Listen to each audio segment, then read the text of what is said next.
So Barack Obama went on Mark Maron's show. This is actually the last episode of his podcast ever. He's retiring from podcasting, which seems like kind of a big deal. He was one of the OG podcasters, and he had a really big podcast. So he interviewed Obama, I believe it was in 2015, and that was a big deal. It was I guess it's the first presidential podcast ever, I think, right? I think that's what it was. But now Obama came back on for the last episode, and this was really interesting. They had a lot of interesting stuff to say. So in just a second, I'm going to show you Obama ruthlessly going after Trump, which was nice to see. And then we'll get to, there's a bunch of other moments that I think are fascinating that deserve their own breakdowns, and we're going to get to all of it. So let's start with this one. Take a look. It happens, in terms of what we're talking about, all the things that you lived through and we lived through, whether we were kids or not, the progress that was made. Yeah. Civil rights, gay rights, women's rights, right. Things, policies that were meant to, make an attempt at sort of expanding democratic ideas. Yeah. And you always had this core group of the other side that have been, trying to dismantle this from, since the New Deal. Yeah. But now, and look, the left and people like me, you throw around the words, fascism in relation to authority, just willy-nilly. Right. And you talk about authoritarianism as if it's something that happens everywhere else. And I think right now you have a lot of people who are still locked into this like it could never happen here. But at some point, don't we have to wake up and say, it's happening? Yes. Yes, Mark. That's exactly right. I think there is no doubt that a lot of the norms, mm-hmm. civic habits, expectations, institutional guardrails that we had, that we took for granted for our democracy, have been weakened deliberately. I don't think they're destroyed, but I think they have been damaged, and they've been systematic about it. When I used to travel around the world, this is back when democracy promotion was still bipartisan, right? Yeah. George Bush was for it. Bill Clinton was for it. Yeah. I was for it. I wouldn't say that, bro. I don't think George W. Bush was for democracy. He was for regime change wars. Marco Rubio apparently was for it, right? So that's the branding, bro. That's the branding. Trump is the id of the Republican Party. Deep down, they've always been like this. He's just the one who actually does it and takes it there, right? He's the one who's just naked about it. But the other ones, that you're giving them too much credit. Don't give the old school Republican Party too much credit. They also sucked back then.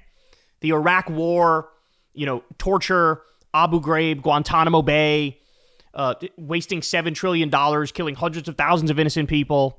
It wasn't controversial for me to go to other countries and say, you know what, it's a good idea for militaries to be under civilian control. Yeah, because when you have military that can direct force against their own people, that is inherently corrupting. And so when you now start seeing the politicization of the military deliberately, right? They just landed in Chicago. When you have what looks like a deliberate end run around not just a concept, but a law that's been around for a long time, posse comitatus, that says, you don't use our military on domestic soil unless there is an extraordinary emergency of some sort. That when you see an administration suggest that ordinary street crime is an insurrection or a terrorist act, that is a genuine effort to weaken how we have understood democracy. And that was understood by Democrats and Republicans. I always try to, it's almost too easy of a thought experiment. If I had sent in the National Guard into Texas and just said, you know what, a lot of problems in Dallas. A lot of crime there. And I don't care what Governor Abbott says. I'm going to kind of take over law enforcement because I think things are out of control. It is mind-boggling to me how Fox News would have responded. Yeah. Oh my God, they would have lost it. The fact that now Barack Obama, I saw Mehdi Hassan say this on Twitter, the fact that now Barack Obama has to do the bit of, imagine if Obama did this, it shows you how crazy it is. He sees it perfectly too. He's like, yeah, if Obama did 1/100th what Trump is doing, oh my God, he would be impeached. He would be removed. A bunch of Democratic senators and congresspeople would have flipped on him like this. They would have said, this is authoritarian. This is tyrannical. This is unacceptable. In fact, he literally goes on to tell a story of there were just like routine military drills that were taking place in Texas when he was president that he literally had nothing to do with, because this was the Pentagon just doing their job. Like, they didn't have to run it through him. This was like already scheduled beforehand, and they were just doing drills. And you had Ted Cruz and a bunch of these fucking morons go out there and go, Barack Obama's trying to do martial law and Agenda 21 and put us into FEMA camps. What does he do? Then Trump's out there like, how about we do martial law and I put you into FEMA camps? And they go, oh, yes, daddy, let me lick your boot. Like, it's unbelievable. All the shit that Alex Jones said was going to happen is happening. But since it's happening under Trump, he loves it. He supports it. I saw a video of him defending Peter Thiel the other day. Yes, the evil billionaire who's obsessed with the fucking Antichrist, who's building a mass surveillance blackmail system and is building AI weaponry that's being used to blow up Palestinian civilians right now as we speak. That guy, Alex Jones, is fucking defending. So all these people are such cons, they're such frauds, and here's Barack Obama go, could you imagine if I fucking did this? No, I couldn't, because the whole country would have exploded and everybody would have been against it, right? But Trump does it, and his people fucking fall in line. The same people who scream about big government and tyranny and jackbooted thugs, now they love the big government, they love the tyranny, they love the jackbooted thugs. Why? Because it's targeted at brown people, it's targeted at black people, and it's targeted at liberals and leftists. All people they fucking hate. Which is why I've been saying now, and you're going to hear me say it a lot more these days, it's time to start talking about a national divorce. Because we get nothing out of this arrangement. We get nothing out of it. What do we get out of it? Blue states fucking pay more to the federal government, and red states take more of the tax money. We pay more of the tax money. And what do we get for it? Invaded? We get invaded, right? Disrespected. We get worse representation. Wyoming has 2 senators. Meanwhile, they have less than 1 million people. California has 40 fucking million people, and they have 2 senators also. Like, what are we doing? What is this? We'd already have universal health care. We'd already have free college. We'd already have money out of politics if it was the blue states of America. You know what I'm saying? Like, this is insane. It's insane. So now let's go to, this is Obama and Marin talking about Bernie going on Joe Rogan. I found this interesting. Obviously, it's gotten segmented and it's getting chopped up so that people don't listen to a whole conversation. On the video, yeah. On the video and all that stuff. There is still, I think, a power in just people listening to conversations if they listen to the whole thing. Sure. That I think is different. Yeah. You and Rogan, I guess, came up, yeah, started right around the same time, right? And it was interesting to me when, people started criticizing, I don't know, Bernie or somebody else for going on Rogan. Right. It's like, well, why wouldn't you? Yeah, of course, go. If you have time to go have a conversation with somebody, then that is consistent with democracy. All right, so at the time when Bernie went on Rogan, by the way, I was literally the guy who set that up. I got Bernie on Rogan. This was at a time when me and Rogan were still friends, and I had been on the show, and I offered, hey, you want me to get Bernie on? Because I knew Bernie's campaign manager, reached out to Bernie's campaign manager. I set that whole thing up. So obviously, I supported Bernie going on Rogan since I fucking set it up, right? Obviously, I thought this is a good idea. And at the time, what happened? You had a whole bunch of liberals and leftists who basically screamed at Bernie over it and said this is unacceptable because he's transphobic, he's bigoted, he's this, he's that, or whatever, right? When the point was, it's not really about Joe himself, who at the time was not nearly as bad as he is now. It's about the audience, because the audience at the time was a very politically diverse audience, right? So back then I had the position and still did. Like, when I look back at it, I don't think I made a mistake by getting Bernie on Rogan. I look at that like, no, that was good. I like that I did that. But here's the thing, and this is where I think Obama misses the mark, and perhaps Mark Maron too, is like, I'm sorry, the 2025 version of Joe Rogan is not the fucking, 2017, 2018, or even 2020 version of Joe Rogan. It's not. It's just not. It's not. Now, this guy is fucking gonzo. This guy is one of Trump's strongest soldiers, right? Every now and then he tries to wash the stench off of himself, but, you know, you'll catch him on a daily basis. Anytime he does his show, you will find something in there that's very right-wing, very anti-lefty, very pro-MAGA, right? So now I'd say, don't waste your fucking time. In the same way, I'd say, no Democratic politicians to go on fucking Rush Limbaugh's show. Why should you do that? The guy's a fucking hack. He's a liar. All he does is pander to the right. All he would try to do is a fucking hit job. He's not interested in engaging conversation and like a real discourse. And so what's the point? Like, it's masochistic to want to do it. You understand what I'm saying? So I actually I think a lot of people were wrong both times. They were wrong back when they said Bernie shouldn't go on Rogan, you know, in 2019 or whatever the fuck it was. They were wrong then, and they're wrong now when they say he should go on. No, he should have gone on back then, and he shouldn't go on now. That's my take on it. Because back then he was gettable, his audience was gettable. Now he's not gettable, and his audience is not gettable, right? So, I don't know, I just feel like this commentary from Obama is a little out of date. Because it reminds me of like, you're just having the conversations that conservatives were having 3 or 4 years ago when they were like sucking themselves off for having conversations about having conversations, right? And Obama's like, oh, that's what we need. We need to have conversations, and that's how democracy flourishes. And the reality is this. No, the right hijacked the machinery of news and information in this country. And they made it so that everything is chopped up, everything is bite-sized, everything is punchy, everything is sharp, everything is to the point. That's what we need to do. We need to beat them at that game. We need to beat Fox News at their propaganda game, where they are on message 24/7. They are blunt. They are to the point with it. We need to mirror that with being on point 24/7, blunt and sharp with the message.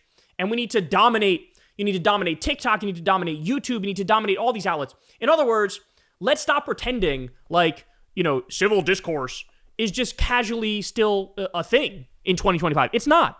They hate us. We hate them. All the fucking cards are on the table. They love fascism. They're going full fascist. We're trying to block fascism from happening. Now's not the time where you fucking hold hands and sing Kumbaya and pretend like everything's okay. It's not. I'm sorry, Obama. It's not 2008 anymore, bro. It's not 2008. To me, engaging in a honest conversation that's not just yelling, not just trying to score points, but all right, I'm going to take time to listen, and then I'm going to kind of share how I'm thinking about things. Still valuable. That part of it is valuable, and the fact that we can have access to that.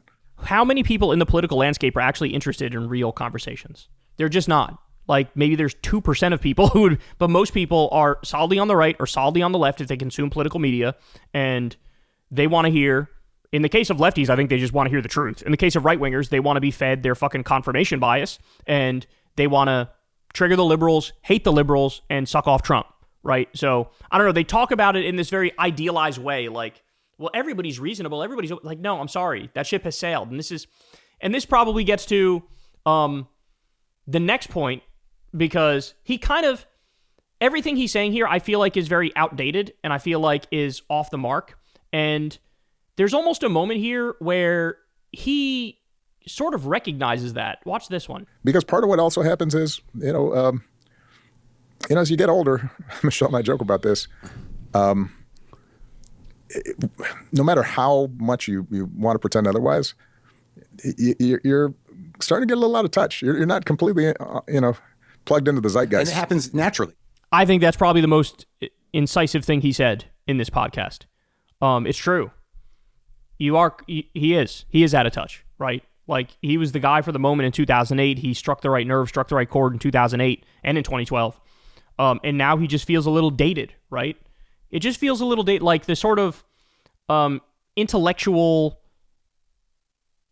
the intellectual centrism is just like, I'm sorry, man, that's not the tool we need to fight fascism. It's just not, and but to be fair to him, he's acknowledging it here almost. He's saying, yeah, I'm fucking out of touch. Yeah, you are. My brain doesn't register TikTok. Yeah, mine either. The same way that it does my 16-year-old niece. Right.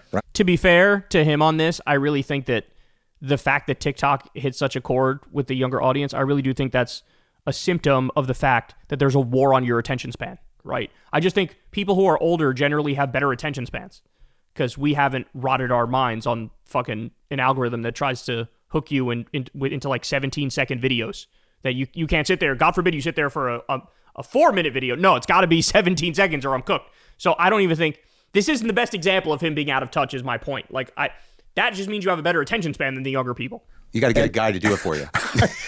It's not just the technology itself. Yeah. It's that I'm not plugged in. I'm not relating to the cultural, stream in the same way that somebody who's 20 or 25 or even 35 is. I mean, it's a good point. It's very perceptive because I think if Obama watched my show, I don't think he'd get it.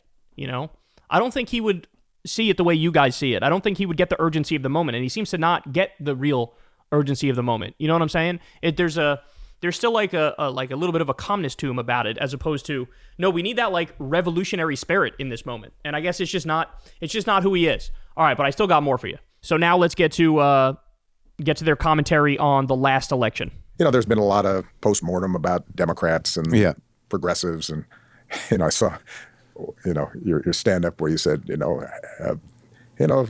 somehow we figured out how to be so annoying. We annoyed the average American into fascism. Yeah, which cracked me up because I wasn't as funny about saying this, but even 4, 5, 6 years ago, I'd say you can't just be a scold all the time. You can't constantly lecture people without acknowledging that you've got some blind spots too, and that life's messy, and so the vulnerability, I think, comes in and saying, all right, I've got some core convictions, I've got beliefs that I'm not going to compromise, but I'm also not going to assert that I am so righteous and so pure and so insightful that there's not the possibility that maybe I'm wrong on this. Sure. But that's what they do, bro, and they win. I see. This is where he loses me completely. I don't know what it is about liberals and leftists with their tendency to like self-analyze and overanalyze and like almost always find a way to let me look at what I did first, And there's something that's good about that in personal relationships. That's very intelligent and it's very, it's a healthy thing to do to be a good person. Is to, hey, am I doing something wrong? I get that, but now we're not talking about interpersonal relationships here. We're talking about politics. And to use this moment to say, oh, like, I guess we scolded people too much. I guess we annoyed the average American into fascism. Let me tell you something. Nobody's a bigger fucking scolder than Donald J. Trump. Nobody's more annoying than Donald J. Trump. And where's he sitting right now? So this is like, I need liberals and leftists and Democrats to get past this dumb bullshit of the self-criticism.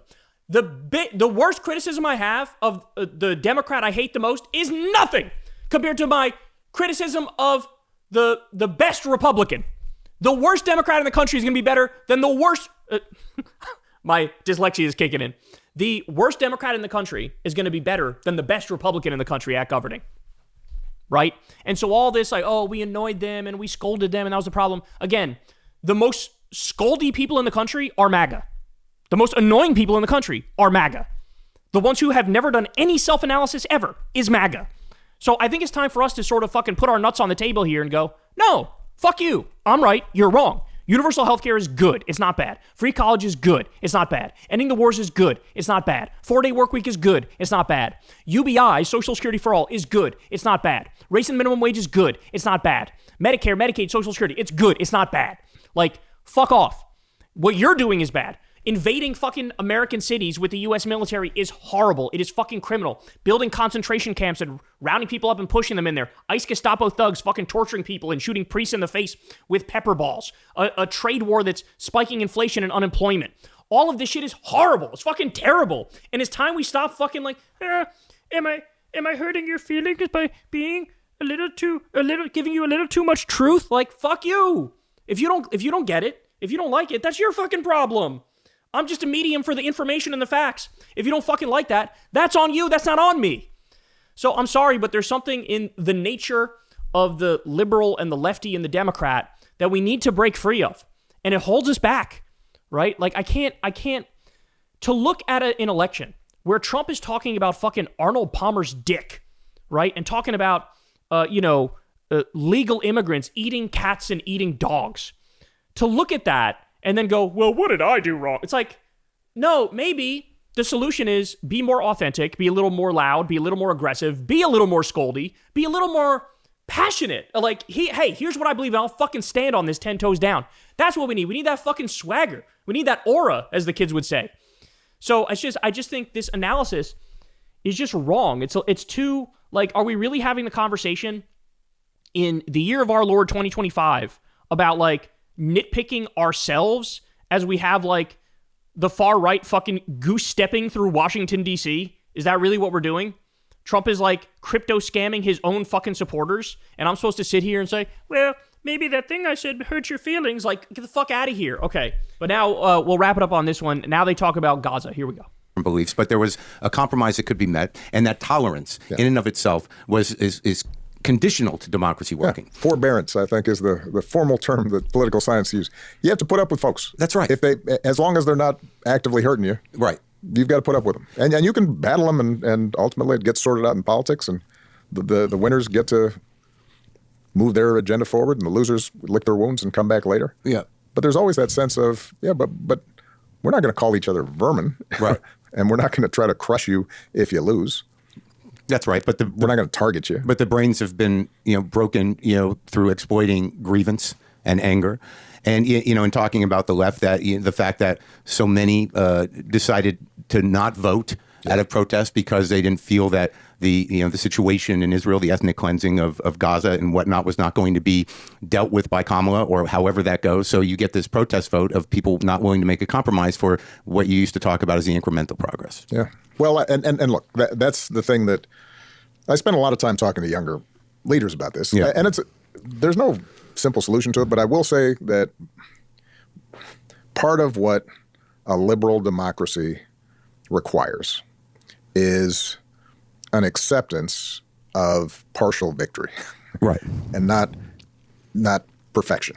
When I was in the White House, I'd sit around on any issue with my cabinet or my staff, senior staff, and we'd go around analyzing everything. And at some point, I'd say, all right, I think I've got all the information. If we do X, is this going to make things better? Because, and I'd tell them, better is good. Yeah, we're not going to get to perfect. Right. If you're telling me that the Affordable Care Act is going to insure 50 million people, do I think that's better than if we were starting from scratch and I could get a single payer plan instituted and get that through Congress, and suddenly we had universal health care and we had taken the profit motive out of, do I think that would probably be a smarter way to do it? Absolutely. Right. But since I can't do that, yeah, I don't have the votes for that. How about this? Yeah, we can make it better. We can make it better. Right. And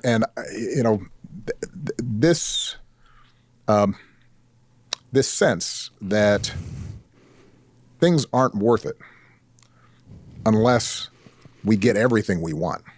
Okay, now I'm pissed off. I'm pissed off by this. Is this what Trump does with MAGA? Does Trump say to MAGA, like, hey, listen now, sit down, little Timmy, I got a story to tell you. I think you need to be understanding and realize you got to take a half loaf, Kenny. Sometimes you got to accept 15%. Got to accept 15% instead of 100%. No, he's out there. He's fucking doing whatever he wants. He's doing whatever he wants, right? And he's getting away with it. Even when the courts say you can't do that, he's like, watch me. Like, and by the way, let's be clear, all of it is horrible. All of it's the worst things I've ever seen in my fucking life.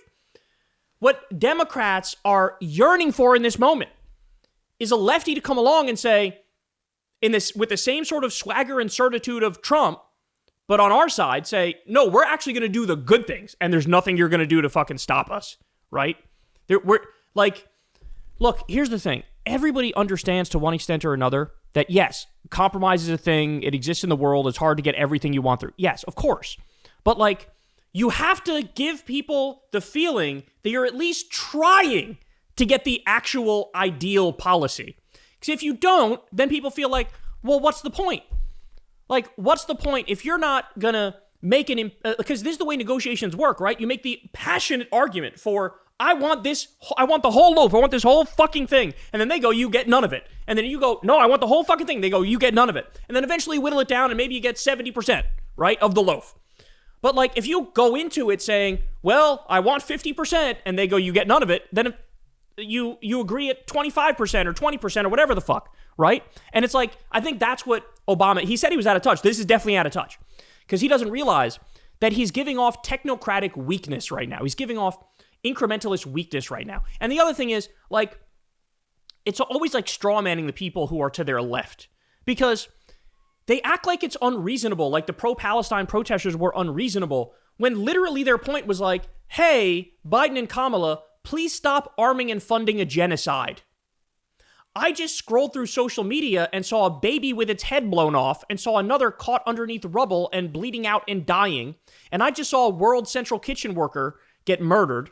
And I just saw hospitals being bombed and schools being bombed and a right to rape protest happen in Israel. Can you please stop sending these psychopaths money? Can you please stop sending them weapons?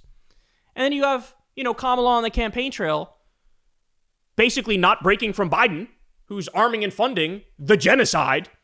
And somehow, these are the bad guys? The ones who, saw what was happening? They just called a spade and said, that's bad. Let's not do that. It's just sick. It's just gross. If you say, how dare you purity test over something like genocide? It's like, so are you against literally all purity tests? I purity test my Democratic candidates. I make sure they're not in favor of slavery, right?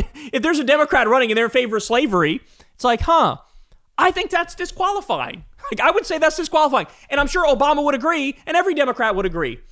Everybody's in favor of some purity test. The question is, where do you draw the line? What's a reasonable place to draw the line? I don't know, man. I see the perspective of, hey, genocide, you could draw the line at genocide, right? And so the lack of, it's funny because the Democratic and liberal and leftist tendency to self-analysis only happens in discourse with the right, where they're, what did I do wrong? But when it's to the left, when it's left-wingers criticizing them, they never do self-analysis. They're never like, are you right about it? No, because the left is stupid, dumb, arrogant, purity testing, losers, and so nothing they ever say is legitimate. But if somebody to my right criticizes, maybe I am wrong, let me fucking reevaluate everything about my existence. But if somebody to the left says, hey, that's fucked up, then how dare you shut up and vote for me because I'm the only game in town. It's just, this is what we mean when we say you need to grow out of it. You know what I'm saying? And he admitted he's out of touch. This is very out of touch. We need to at least feel like you're aiming for the whole loaf. If Bernie Sanders got in there, right, and we all know he's obsessed with Medicare for all. He's going to do his best to get Medicare for all. And then if at the end of the day, we ended up with just a public option, I think most people would be like, okay, right? Because we know he's at least trying for all of it. Whereas Obama, you get the sense, no, maybe your ideal solution all along, you say it was single payer, but maybe it was all along Romney care, right? That's the issue here. And by the way, let me just be clear about this also. I don't want anybody to misunderstand what I'm saying, because I would still take Obama over any Republican literally 10 out of 10 times. Not even fucking close. These are different leagues. The Democrats are eons better than the Republicans, and I hate fucking false equivalence bullshit.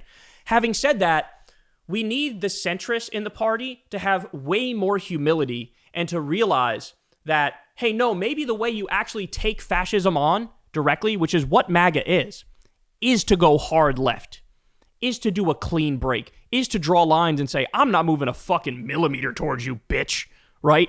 That's how you fight it. You fight it by saying, Benjamin Netanyahu is doing a genocide and he's fucking MAGA and coddling Trump's nuts. Well, we're going to defund that motherfucker, cut off the weapons, and arrest him for his war crimes. You understand what I'm saying?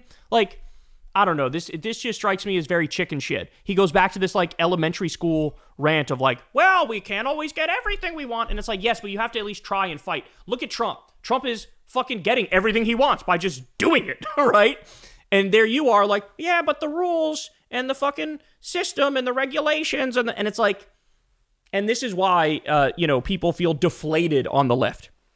To be fair, they don't. They actually feel very energized, but they're energized to fight back aggressively in the face of fascism, not to do this centrist fucking hair splitting like Obama's doing in the face of fascism. So, yeah, not great, man. Not great. The only part I liked was him going after Trump, but the rest of it struck me as him being correct that he seems very out of touch. Hey, y'all, do me a favor and like and subscribe. It helps out big time in the algorithm.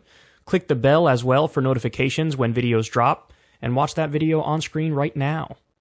You know you want to.